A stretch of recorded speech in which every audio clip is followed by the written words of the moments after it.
Okay, what's going on, guys? We're going to go over the world champions PHzin's tactics. Don't forget, he won the tournament, absolutely obliterated, but he absolutely beat everyone and obliterated some players in the earlier stage. Now we're going to go through his tactics. I'm going to show you a gameplay example how you can play like him, and at the end of the video I'm then going to show you the changes that I would make for you, the average player, and just come my comments, because don't forget, we're not all pro players like PHzin. What might work for you might not work for someone else, etc, etc. So he's actually got stay central on his striker, so we'll go through the instructions first. Stay central is on the striker, no getting it behind, and no stay forward here, which is quite interesting. His left striker has got just default actually, so actually it's just default his left striker. Quite interesting. So no getting it behind, no stay centrals for either of them. The right wing is on comeback and defense. Now this is going to make this going to attack in a 4-3-2-1, but it's going to defend in a 4-4-2. So Athenea will come to right mid, Alexia and Kyriel will go centre mid, and Neymar will go left mid. Now what's interesting compared to mine is that, well, actually I did this quite before in an earlier 4-3-2-1, but for me it was a bit too attacking. He's got the central player and stay back and cover centre, which we normally have, but he's got both the left mid and right mid on balance, so not one of them on stay back while attacking. Normally you see, if for example the right back is going forward, then normally that side player is on stay back while attacking, but we don't have that there. So stay central for Alexia, so she comes back in the midfield to defend in the two centre mids alongside Kyriel in a 4-4-2, and then Neymar is on cover wing. That's what makes Neymar come back on the fence as a left mid. So when you're defending, I think these two will be the strikers. Athenea will be a right mid, Alexia and Kyriel will be the centre mids, and Neymar will be left mid, come back on defense. Similar to me, put stay back and overlap on the left back, and on the right back he's got overlap and balance. Now don't forget, people think overlap it means something special. It doesn't. Overlap just means if they do not, they will make a run. If they make a run, if you trigger them yourself manually, they will make a run on the outside. They'll only make a run if it's on balanced, on get forward, or join the attack, should I say, or you press the L1 button. If this player is on stay back, they are not going to make runs going forward. Remember that. That's just a direction. That's them to go forward, yes or no. So he's got this player on balanced. Pretty interesting. Now these are the tactics. Now what's interesting as well, I didn't even realize this. His depth, so if you watch my videos, his depth is only like 4 more than mine. I found 4 or 5 more. His width is 5 less, which could be interesting, maybe even better now post patch actually. He's got balance on the actual build up play, which is more common, direct passing, and 50 width, which is something you see alongside Anders' Tex. Everyone's 4-3-2-1 is very similar. So what the biggest thing here is the instruction that's different, not the actual tactics per se. They're actually very similar, almost probably going to play identical as my ones, but the instruction is different. So let's go into a game and let's see how they actually play, and then we'll go over in the end and I'll tell you my changes. Okay, so we're going to go over PHzin's tactics as well now, the gameplay example. We recorded this video just a bit later just to be up to date with the patches and so on, so this gameplay, that's why the video and probably my face looks a bit different as well. Now with PHzin tactics, the most important thing, I'm going to try to explain this while I do this in a live champs game. It's going to be very difficult, but see that centre mid? Kyriel is at one centre mid. Now he has one centre mid sitting and the left centre mid and right centre mid both on balance. Now this introduced a lot of things. You have to be a very good player to play this formation. Now I'm going to say this, I don't even care if I win or lose this game, but this is very important to explain this. If you have one centre mid that's holding, both the left centre mid and right centre mid, they're going to be going up and down a lot of the time. So when you get the ball with your central centre mid, like let's say for example, just about, where's Kyriel? He's going to go, waiting for Kyriel. So that's Kyriel, by the way, is my centre mid. So he's going to be the player that's in position. So the first thing is when you're under pressure, those two players are going to be moving up and down. Neymar. So Kyriel is going to be the only person that sits. Then when you get the ball, you're going to be isolated with Kyriel. So you have to have the ability to play out. This is why someone like PHzin can do it. And maybe someone like yourself could probably still do it, but you're probably not as efficient as PHzin. And the attack would be pretty much the same. Bad defending from my opponent. There, going to bring the ball back in. But the benefit of having those two attacking centre mids is you have two centre mids that are very attacking and inside the box. So you can see, for example, like here, Patea, she's my other attacking centre mid. And I can really very much easily overload my opponent in the middle. You can see when I lose the ball, the biggest loss again is the lack of the centre mids, the protection. At least with 2 centre mids, you have that protection now. I have this thing that if you are going to play this system, and even if you're an elite player and you're watching this and you can handle the pressure, what I'd recommend is just instead, get this ball back here, have a look in the box, on the bottom radar. What I'd recommend is leaving one of the players on stay back anyway. And what I will do, because you have your right back join the attack, for example, like so, right? So what I will do is I will try to rotate the ball around like so. And then if I had 1 centre mid sitting, I can always do an L1 plus triangle and send that player going forward manually inside the box. You see, like here now, I only have Kirill to pass the ball to. And that is why also you want a medium-high defensive work rate player, because sometimes you're going to find this player, at least when Kirill's got the ball, Kirill's isolated, there's no one to pass the ball to. So those L1 triangles, that left stick dribbling is what you're going to have to rely on. So you have to really take this into consideration. Don't forget, when I make these videos are made from a very honest point of view. So when I say, for example, you have to bear in mind your skill level, you're allowed to do it. People always think I'm trying to be undermining or anything like that. It's not the case. It's just trying to prevent you from making these mistakes earlier and knowing when and where you stand, so you can adapt it for your play style. So that way, as I said to you, have one of the centre mids. That way, let's say Alexia's on stay back while attacking, I can do a 1-2, then Alexia runs forward when I want her to. That's the key. Another issue is with this system is that with Kirill sitting, you have 1 centre mid, right? But the problem is that I'm going to have 2 players going forward all the time. Maybe I want 1 player to sit and help midfield. Maybe I want that last minute runner late inside the box. So these are just a few things you got to worry about. Get the ball with Zambrotta here. Cutbacks have been nerfed, of course, but you can still score them. I'm not saying you can't score them, but it does make the game. Now this is basically recorded post patch. Now don't forget, PHzin does use a lot of those crosses. You can see Kirill win the ball back there. Don't do a 1-2 with Kirill. You can see how I deliberately ran back with him. But you can see, look here, this is the real benefit. You see so many players on the attack. You see that? I had Neymar, and I had Puteas going forward in the attack, and then that's what made a lot of passing options. But you have to have the know-how and the balance of, okay, when do I run forward? When do I commit? Don't forget, the centre mid can never commit. And of course, you do have the right back that's going to be very attacking. You ideally want someone. One thing I don't really like is I like to have stay central on a striker. Wow, I can't believe I didn't win that tackle. I can't believe my opponent missed.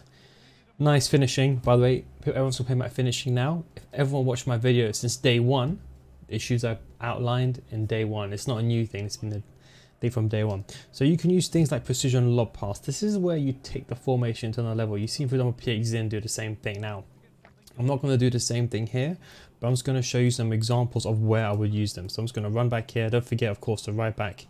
This would be always your weak point. But let's say, for example, we're building up the play. That's a terrible pass, may I add. Be very, very careful from counter attacks as well. Okay, so you can see that Kirill got the ball there. Doing a 1-2 to force that player to make a run. And you can also do a 1-2 on this side as well, like with Zambrotta.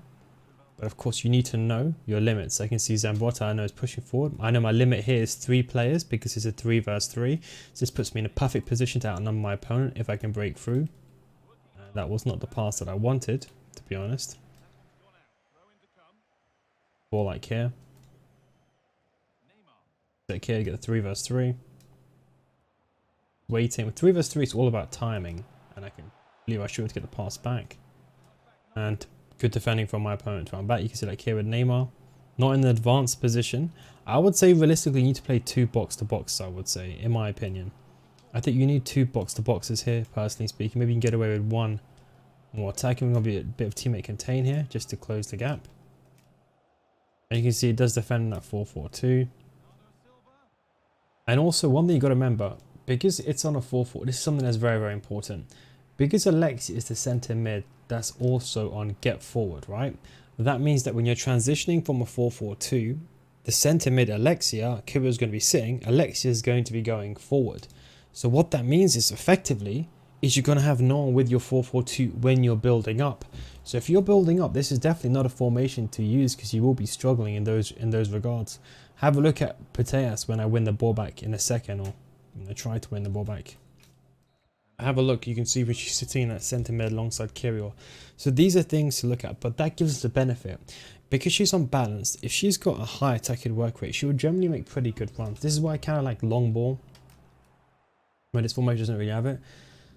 So you can see like here, PHzin inside the middle. Bit of trickery, and then you can see like here, then I can do a little lob pass.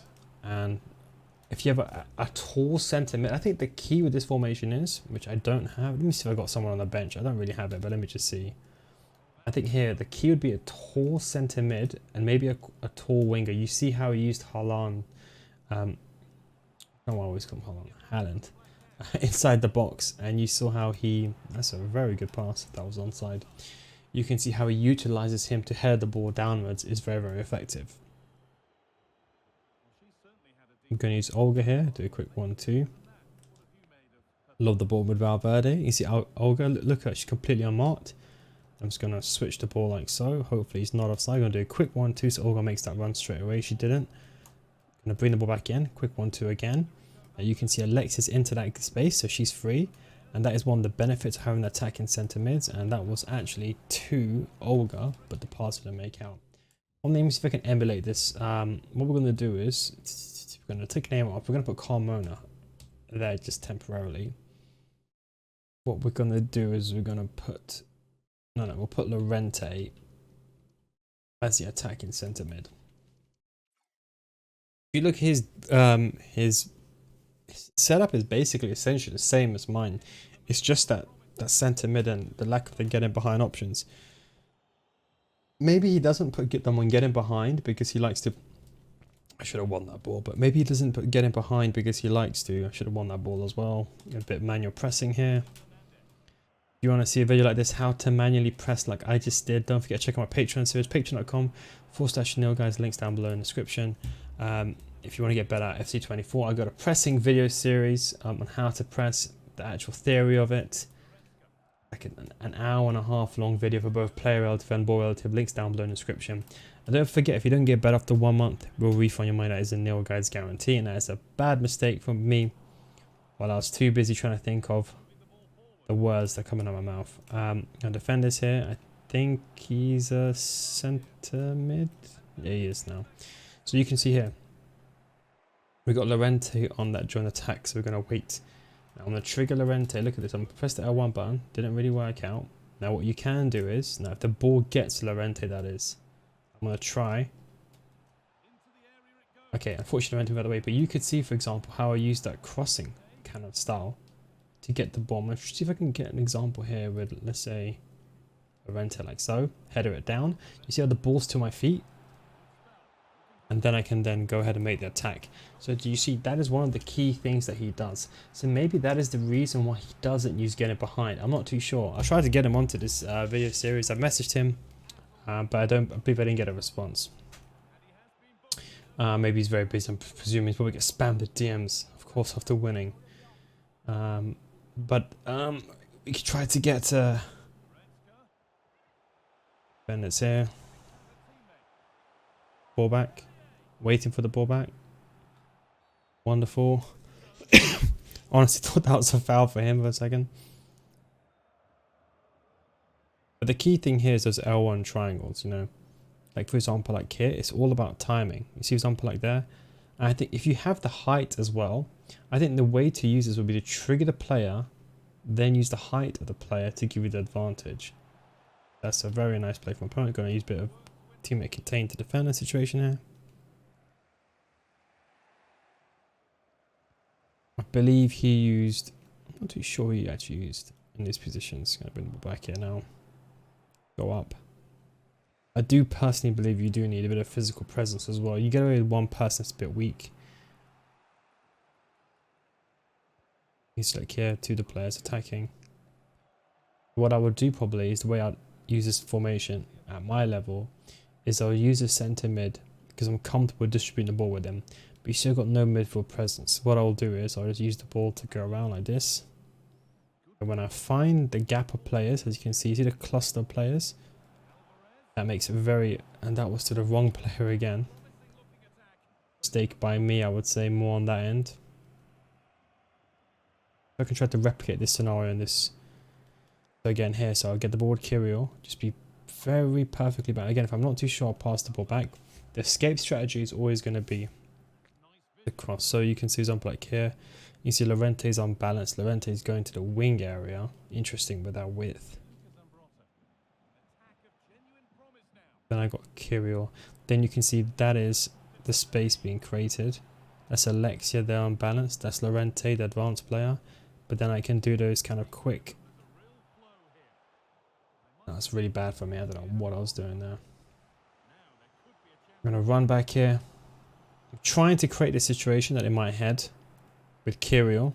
Let's see if I can try to get a good example here. It's a good opponent to play because he's pressing.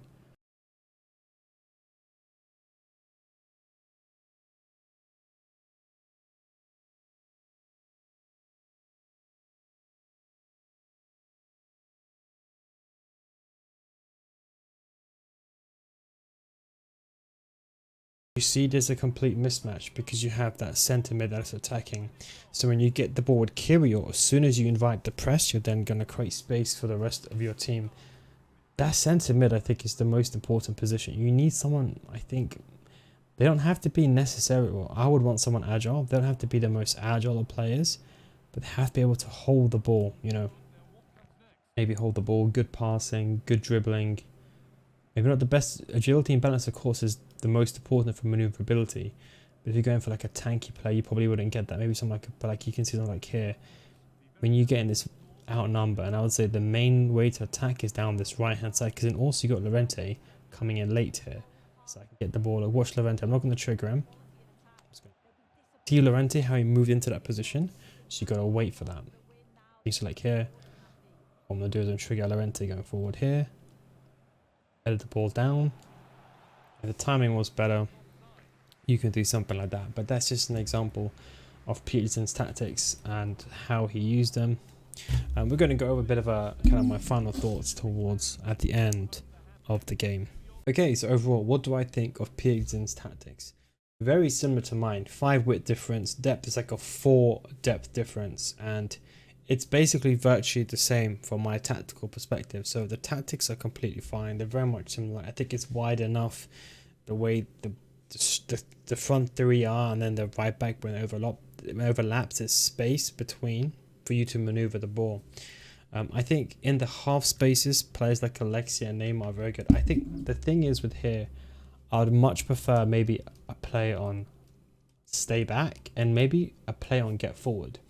Because that way, the less limit is always, because when it's on balance, it's kind of like it adheres to the work rate. But when they're on get forward, they're always going to make that run going forward. So I would say your most attacking winger, centre mid, on get forward. If you have both of them on stay back, especially the person on cover centre, one, they'll help you build up. But 2, it's the power of the L1 button, using that 1-2 to push that player forward if you want to. Now, because I think the overlap and the join attack is on the right hand side, it might be worth swapping these 2 players around, like so, then putting Alexia on stay back, and then putting Neymar on get forward. Now, I know this defeats the purpose because technically Neymar is going to be playing at the centre mids. You don't really want that. So what I'll do here is maybe... Right, so I'll probably do a complete switch. So the way that I will do this is, we'll still defend in a 4-4-2, but I'll put this player on stay forward, then I'll put this player on cover wing, this player will make a centre mid, this player will make a centre mid, and this player will make left mid coming back. So what happens here effectively, so this is like a complete different attack from PHzin's, but I feel like you can still maintain an attacking presence, is that you have the striker on stay central and stay forward. So Senior is always going to stay forward in that 4-4-2 as a striker alongside Alvarez. Neymar's going to play as a right mid in the defensive phase. Kirill and Putellas are going to be the 2 centre mids, and Athenea is going to be the left mid coming back on defence. But what this gives you is that you can now get forward with Neymar, have Cecchini on stay forward, and then have Carmona also join the attacks. When you have the ball with Kirill, you have all those options on the right hand side to be very attacking. Of course, the downside for that is if you lose the ball, there's going to be no one here. That's why traditionally we'll have like a stay back, because if the right back is going forward, you want that stay back there, play as a safety net. Could you technically put cover wing on Kirill? Because in that way Kirill can cover for Olga, yes, but centrally it's more important. So I would say if you are going to be very attacking, maybe focus on one side like this. That way you can have more players on that side. It's a bit of a weird one. I mean, even if we go back to the original layout, if you're asking me, I think it's a good tactic. I just think, generally speaking here, maybe putting one of these players on get forward and one of these players on stay back. And then you can always trigger them yourself with the L1 button. That's what I would say. Always try to trigger them yourself inside the game. In terms of the rest, the tactics are very... it's basically himself that's making a tactic good. In terms of the stay central, I kind of would want stay central on all the players, and maybe the lack of the getting behind. That's something that you got to think about with your gameplay. I tried to create two situations. I tried to lob the ball to Llorente, but it failed in that clip because Llorente's the tallest of players. He's tall, but not tall in the centre backs. So you can head the ball downwards to one of the strikers. So if you are going for some of the crosses, maybe do that, but do not delve down to target man, or target player, should I say, it's changed to, because it doesn't really help. So I think you're going to need to use a lot more of L1s. Maybe even long ball may help with this, or even fast build-up play could be one if you want to make the formation. So if you like the 4-3-2-1, but you want to make it more attacking, you could consider a different alternate approach to this. I don't think anyone has done, or I've not seen anyone done yet. Although a bit more risky, but at least you have the more attacking balanced. And I definitely recommend long ball, even fast build-up play, because then when they get the ball, they run forward. But you have to be comfortable with the centre mid on the ball and with your left stick. Anyways, that is PHzin's tactics. Don't forget, if you want to join my Patreon series, patreon.com/Neil, links down in the description for my FC School Series. If you don't get it after 1 month, it's your money back guarantee. And thanks for watching. Take it easy, and I'll catch you next time. Peace out.